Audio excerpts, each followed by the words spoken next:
Bismillahirrahmanirrahim. Alhamdulillahilladzi khalaqal khalqa li hikmah wa khalaqana lil ibadati wal ma'rifah.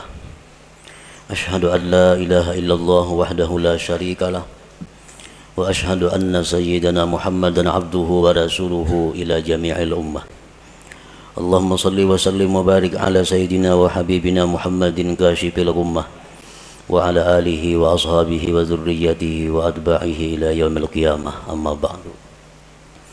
Yang kita hormati dan kita cintai para habaib dan para alim ulama, para muhibbin, hadirin hadirat rahimakumullah. Alhamdulillah, segala puji bagi Allah. Kita haturkan syukur kita kehadirat Allah Subhanahu wa taala yang telah mengumpulkan kita dalam zikrullah dan kalimah thayyibah lainnya. Semoga Allah mengumpulkan kita selalu dalam kebaikan dan takwa. Amin ya rabbal alamin. Salawat dan salam kita haturkan kepada baginda kita, junjungan kita Nabi besar Muhammad sallallahu alaihi wasallam dan seluruh keluarga, para sahabat, zuriat dan pengikut beliau sampai hari akhir nanti.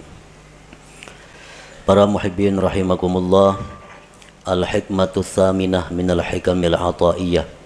Qala al-Imam Ahmad bin Athaillah As-Sakandari rahimahullah wa nafa'ana bi ulumi.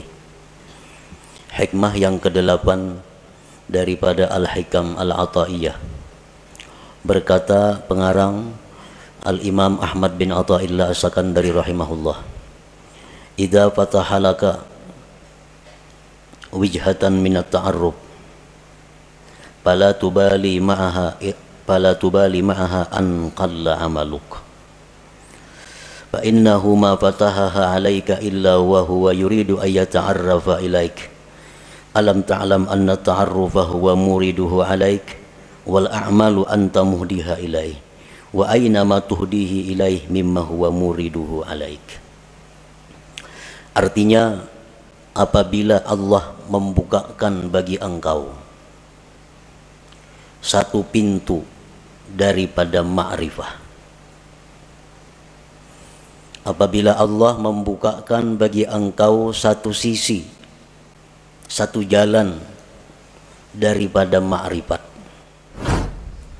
maka janganlah engkau heran besertanya itu bahwa sedikit amal engkau.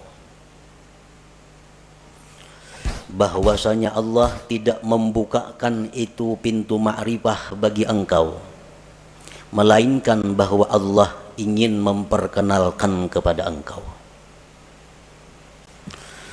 Apakah engkau tidak tahu bahwa memperkenalkan itu adalah Allah yang mendatangkan atas engkau, sedangkan amal-amal ibadat itu engkau yang mempersembahkannya kepada Allah? Manakah yang lebih mulia, sesuatu yang kau persembahkan kepada Allah dibanding sesuatu yang Allah datangkan atas engkau? Tentu lebih mulia yang Allah datangkan kepada engkau itu. Ada manusia yang ingin ma'rifat kepada Allah, sehingga orang ini berusaha sedemikian rupa agar bisa ma'rifat itu. Segala macam amal daya upaya dipersembahkannya untuk Allah, dengan harapan Allah bersedia berkenalan dengan dia. Ada sebagian manusia yang hanya punya sedikit amal, tetapi Allah yang ingin berkenalan kepada manusia itu. Allah yang ingin mengenalkan dirinya kepada hamba itu. Janganlah amal yang sedikit tadi dianggap heran, dianggap aneh. Manakah antara dua itu yang lebih mulia, yang lebih afdal? Tentu yang Allah ingin memperkenalkan dirinya kepada hambanya tadi, itu yang lebih utama.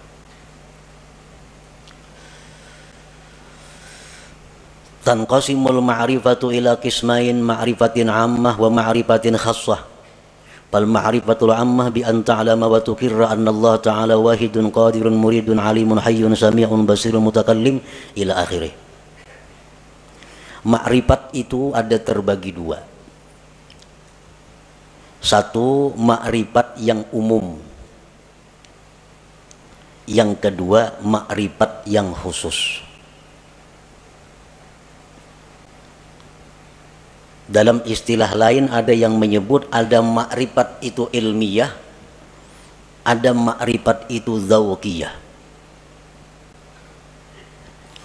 Bermula makrifat yang umum itu bahwa engkau mengetahui dan mengakui, meyakini bahwa Allah Ta'ala itu esa, kuasa, berkehendak, mengetahui, hidup, mendengar, melihat, berkata-kata, seterusnya.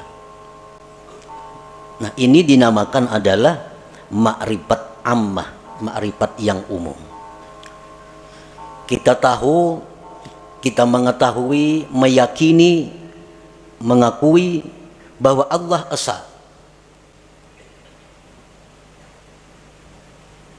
Dan keyakinan kita itu kada bisa diganggu. Siapapun yang mengganggu, tetap kita yakin bahwa Allah itu esa, kuasa, berkehendak, dan seterusnya. Nah, ini disebut makrifat umum.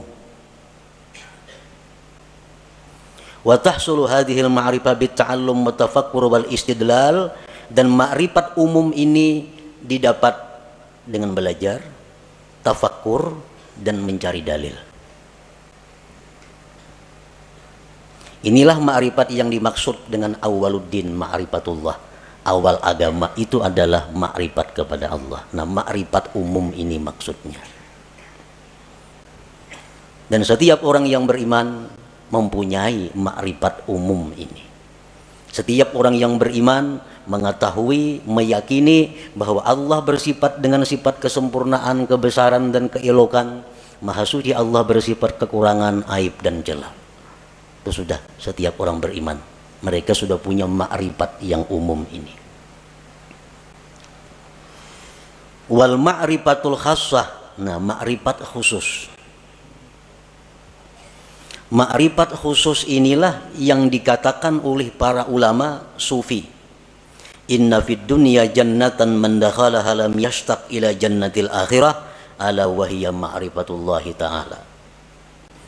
Di dalam dunia ini ada surga. Di dalam dunia ini ada surga. Siapa yang masuk ke dalam surga itu, dia tidak ingin lagi kepada surga akhirat. Surga apakah yang ada di dunia itu? Ialah ma'rifatullah, makrifat kepada Allah. Nah, ini makrifat khassah, makrifat dzauqiyah ngarannya, bukan makrifat ammah tadi.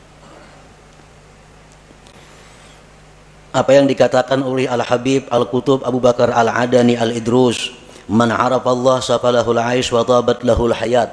Barang siapa yang makrifat kepada Allah, maka hidupnya dipenuhi dengan kebahagiaan dan kesenangan. Nah, ini makrifat yang khassah ini maksudnya, makrifatullah yang khusus ini. Wal ma'rifatul khassah, ma'rifat yang khusus itu bi antazuka an la fa'ila illallah masalah. Bahwa engkau merasakan bahwa tidak ada yang berbuat itu melainkan Allah. Contohnya itu umpamanya. Kita mengetahui, kita meyakini bahwa tidak ada yang berbuat melainkan Allah. Tapi kita hanya ingin tahu dan yakin bahwa la fa'ila illallah, tidak ada yang berbuat selain Allah. Yang lainnya kada punya daya upaya. Itu kita tahu dan mengakui itu. Tapi kita belum merasai, belum merasa. Makrifat khassah ini adalah orang yang sudah merasa, orang yang sudah merasa bahwa tidak ada yang berbuat itu selain Allah.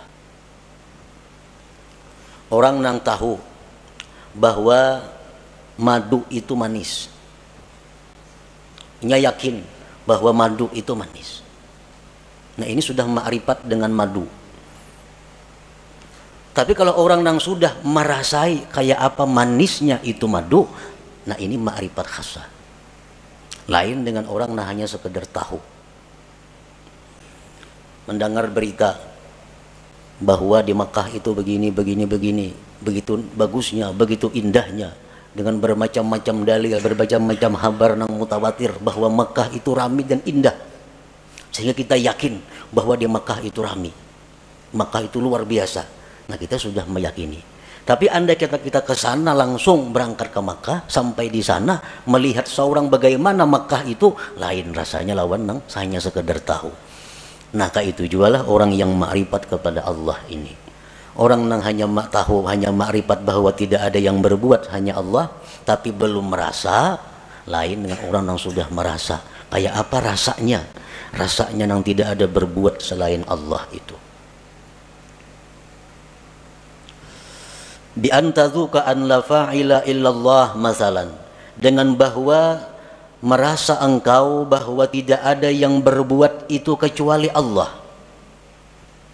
Nah, kalau sudah kita merasa demikian, fala tajidu fi qalbika dhiqatan wa tawbihan fi ma kana wa ma yakunu wa ma sayakun, maka tidak kau dapati di hati engkau kesempitan, mencela pada yang telah terjadi, yang sedang terjadi, dan yang akan terjadi.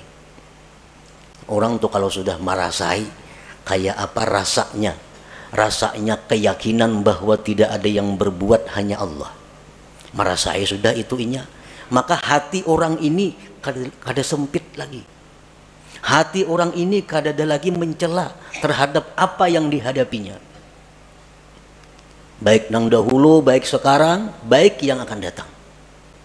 Karena ini sudah merasai bagaimana tidak ada yang berbuat kecuali Allah itu.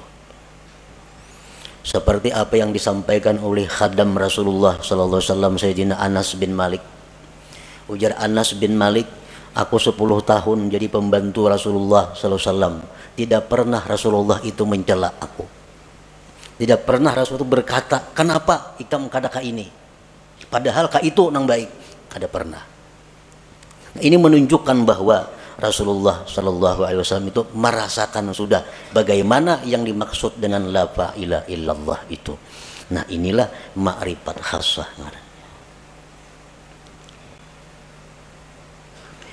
Wa yumkinu ayyarqal insan ila sa'idi hadhihi al-ma'rifah min ahadi tariqain la thalitha lahuma.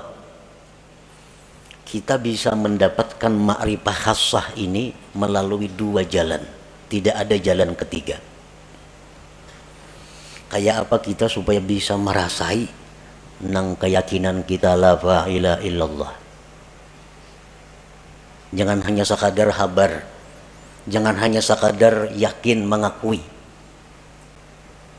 tapi rasai. Nah, rasai kayak apa? Yang tidak ada berbuat kecuali Allah itu.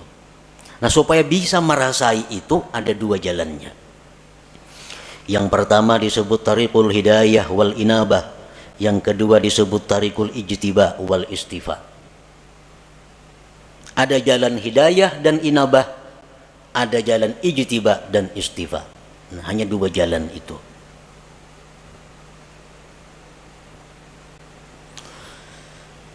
Fatariqul hidayah wal inabah tariqun tawilun syaq.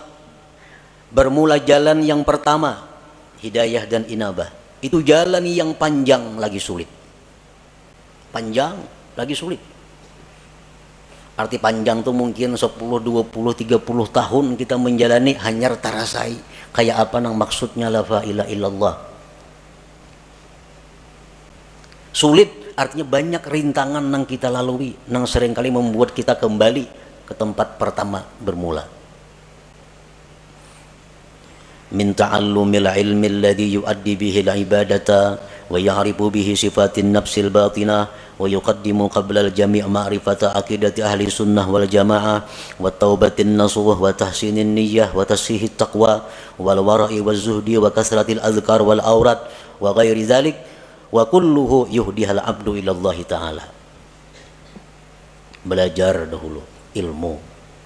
Nang dengan ilmu itu kita bisa beribadah, bisa sembahyang, berwudu sebagainya. Belajar ilmu mengenali sifat-sifat diri yang batin.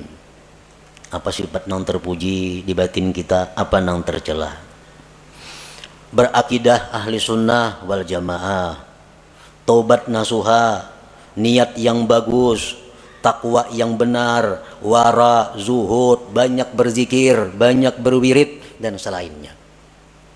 Itu pekerjaan sehari-hari. Ada yang 10.000 zikirnya sehari. Dan mungkin ada yang berpuluh-puluh tahun hanya diberikan Allah rasa bagaimana itu ma'rifatullah tadi.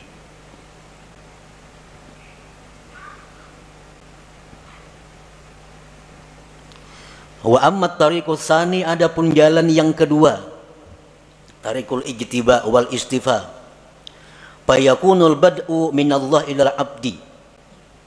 Jalan yang kedua ini adalah jalan di mana Allah yang ingin menariknya. Jalan pertama tadi si hamba nang baka hendak, kisahnya si hamba nang hendak ma'rifat lalu inya beribadah, beramal, berguru. Nah, nang kedua ini adalah Allah yang ingin menariknya. Yakunul insan mustalurikan fi syurudihi wa bu'dihi anillah wa faj'atan tudrikuhu rahmatun minallahi ta'ala. Ini manusia tenggelam dalam kejauhan daripada Allah. Pekerjaannya manusia ini sibuk mengurus dunia. Kada tahu diwirid, sembahyang pun kadang-kadang pray. Pekerjaan-pekerjaan maksiat banyak dilakukannya. Tetapi secara mendadak Allah memperdapati dengan rahmatnya.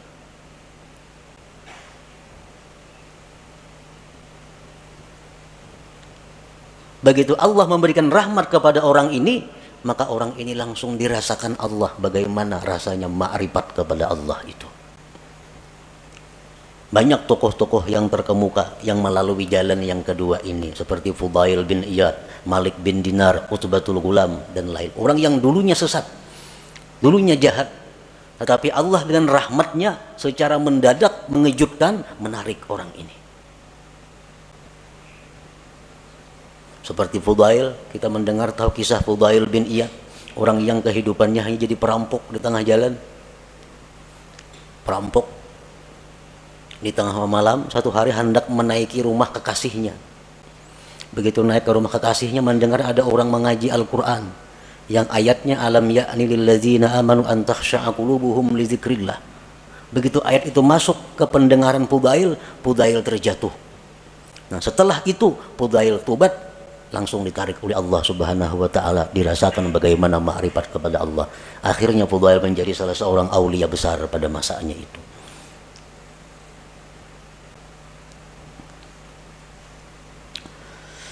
Allah menarik orang ini lisababin minal asbab allati qad la ya'lamuha illallah. Allah menarik orang ini karena ada sebab yang kadang-kadang sebab itu hanya diketahui oleh Allah. Kenapa orang ini maka ditarik oleh Allah? Dalam waktu detik dirasakan ma'rifat kepada Allah. Sedangkan yang satunya berpuluh-puluh tahun berzikir kepada Allah belum dapat rasa ma'rifat itu. Nah, jalan yang kedua ini disebut tariqul ijtiba wal istifa. Nah, para muhibbin rahimakumullah, ada beberapa sebab yang dengan sebab itu ada kemungkinan, ada harapan satu saat ditarik oleh Allah manusia ini, walaupun dia dalam keadaan bergelimang dengan dosa. Pertama, dengan sebab ilmu. Orang ini pada dahulu mengaji sekolah pesantren, ke majelis taklim, bertahun-tahun udah mengaji demikian, pesantren tamat sekolah, timbul ke kampung bulik buntat, nah, minum arak, berjudi, berzina, pekerjaan. Tamatan pesantren nih. Nah, orang seperti ini pada akhirnya satu saat ada kemungkinan ditarik oleh Allah dengan cara seperti tadi, berkat ilmu yang dia pelajari selama sekian tahun dahulu kala itu. Nah, bisa kena orang ini jatuh sakit, nah, sadar, insaf, dirasakan oleh Allah bagaimana orang yang ma'rifat kepada Allah itu. Nah, sebab ilmu. Jadi menuntut ilmu ini kada ada ruginya, tak amalakan kah, kada kah. Pokoknya bila ilmu tuh ada keuntungan. ada keuntungan. Yang kedua, as-sakha, pemurah. Pemurah. Orang ini macam-macam maksiat dilakukannya, tapi pemurah. Pemurah. Pemurah itu dalam arti agama lain dengan arti adat. Ini pemurah dalam arti agama. Artinya orang yang menyumbangkan kekayaannya di jalan yang benar. Ada orang sakit dibantunya, ada orang kesusahan dijulunginya duit, ada orang saleh diberinya duit, ada orang ini dikasihnya duit. Pemurah. Padahal kelakuannya sembahyang tapi sembahyang orangnya, berjudi mau, minum arak mau. Nah orang ini satu saat nantinya ada harapan kada pasti juga ada harapan bisa ditarik oleh Allah. Nah, bisa ditarik dengan pemurahnya itu.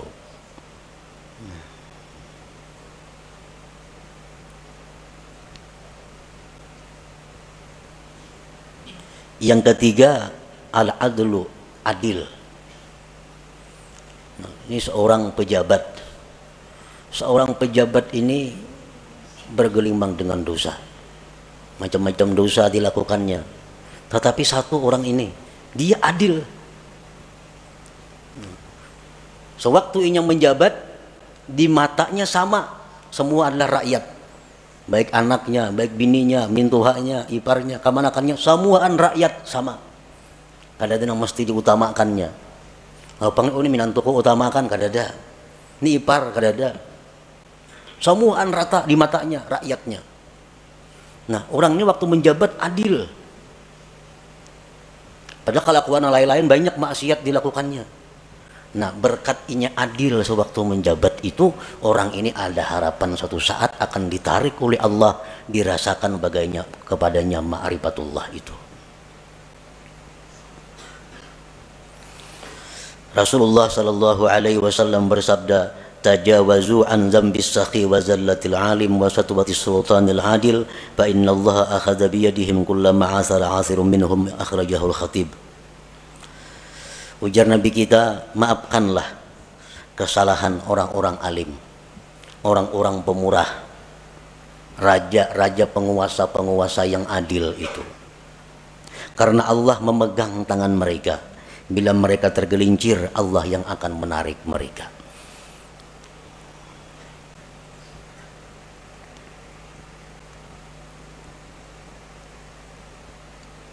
Yang keempat, suhbatus salihin. Orang ini bersahabat dengan orang-orang saleh, dekat dengan orang saleh. Padahal kelakuannya bila cerita pisah orang saleh macam-macam. Tapi nya dekat dengan orang saleh. Ada orang saleh di sana, kenal, dekat lawan inya. Ada orang saleh di ujung sana, kenal, dekat lawan inya. Oke, di mana orang-orang saleh dicarinya, didekatinya. Padahal kelakuannya orang nih macam-macam maksiat diperbuatnya. Tapi kalau urusan orang saleh, wahnya paling dekat sudah. Nah, orang ini satu saat nanti bisa ditarik oleh Allah untuk dirasakan bagaimana ma'rifatullah itu. Rasulullah SAW bersabda, almar'u ala dini khalilih. Seseorang itu atas agama orang yang dikasihinya. Waqad qil, dikatakan orang, man sahibal akhyar ja'alahullah minal akhyar wa in kana minal ashrar. Orang yang dekat dengan orang baik itu akan dijadikan Allah dia orang baik sekalipun dulunya orang yang jahat.